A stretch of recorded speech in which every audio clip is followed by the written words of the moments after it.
ابن مبارك فرمي ساعة إخلاص، فرمي يك ساعة إخلاص، ساعة إخلاص استفدت منه 40 سنة. يك ساعة إخلاص ولا تشل صار استفادم ليكر أو نخواته في قيام لخرافة دورون. يك ساعة مخلص با يك ساعة ضل بطواوي يقلعيب كروب وخواي پروردگار هيچي تيامه هلا خواي پروردگار توفيق دادا وكو ابن مبارك فرمي تشل صال توب ميني تولا سرو حاله. يا ابن تيمية هلا شوني كتاب قسيم ديو يا ابن قيمة أفرمي أجر بهوي إخلاص ما نبوه هرشي جناهي سر زوي بوم كرت الله وهر لحظيك إخلاص لضل ما نما به إلا تشي تاوان بو قومك كمخلص نية بالفتنية بو خواي پروردگار هر خليكي جناح به خواي پروردگار توفيقي نادا واز لجناح بينه أجر بتوي واز لجناح بيني أبي إخلاص لضلتا هبه لجستتا رنگ بداته ولا قسو كردارتا درب كوي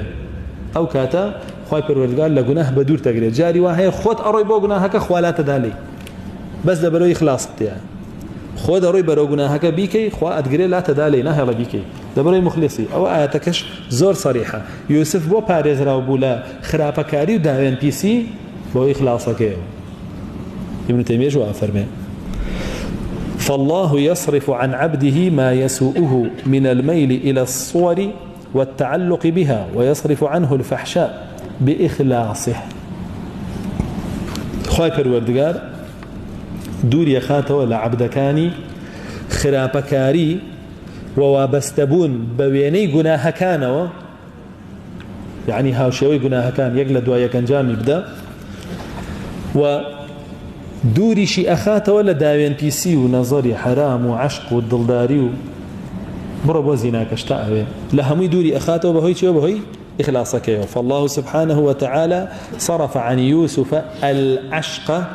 وهو السوء والفحشاء وهو فعل الزنا. خواهي پروردگار عشق وضلداري ليوسف دور خستوه چونك جنك داوي شي ليكد لا عشق وضلداري لناكد داوي ليكد دعای دعای چی لکرد؟ دعای زنا چی لکرد؟ يخو يوسفش بياوبو ولقد همت به وهم بها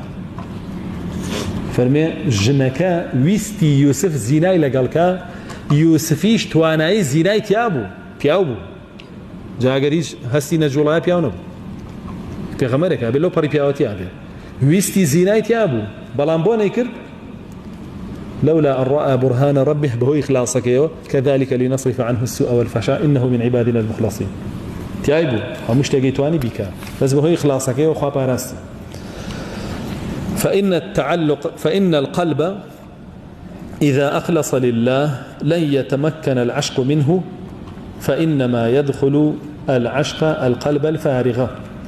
فرمي أقربيت وضل خوش يستي خواي پروردگاري تيابه بالفته بو به بو خواهی پروردگار عشق ناتوانه زال به بسری او بچه ناوی بلام دل که بطال بو لخوشویستی خواهی پروردگار ابی خوشویستی کی تر بچه ناوی چونکه تو ناتوانی دلت بطال که لخوشویستی یا بو خواه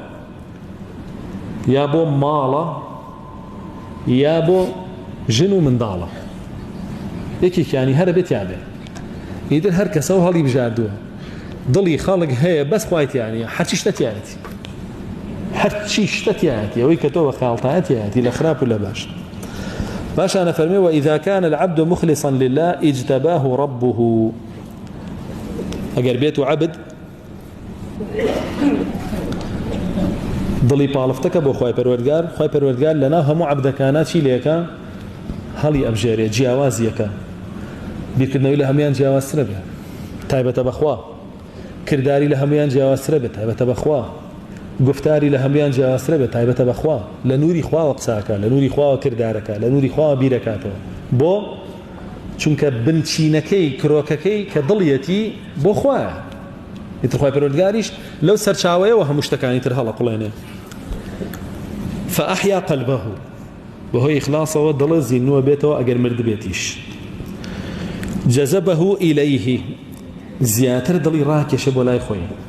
يعني خوخواك ضلي إنسانك يورقد هل لو أستعنا هي لا تولى دوره وريق توطا لا تابع زيادة نزيك كات ولا خوي زيادة رأيك شبر وخوي فينصرف عنه ما يضاد ذلك هەرچی ئەو شتانەی کە دژ بە دڵیەتی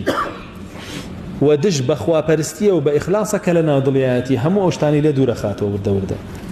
ئەمە ئەگەر بتەوێت تاقیکەیتەوە زۆر ئاسانە، لە ئیخلاس تێ بکە و کاری بۆ بکە، زۆر بە ئاسانی بەرهەمەکەی بینی، زۆر بە ئاسانی بەرهەمەکەی بینی.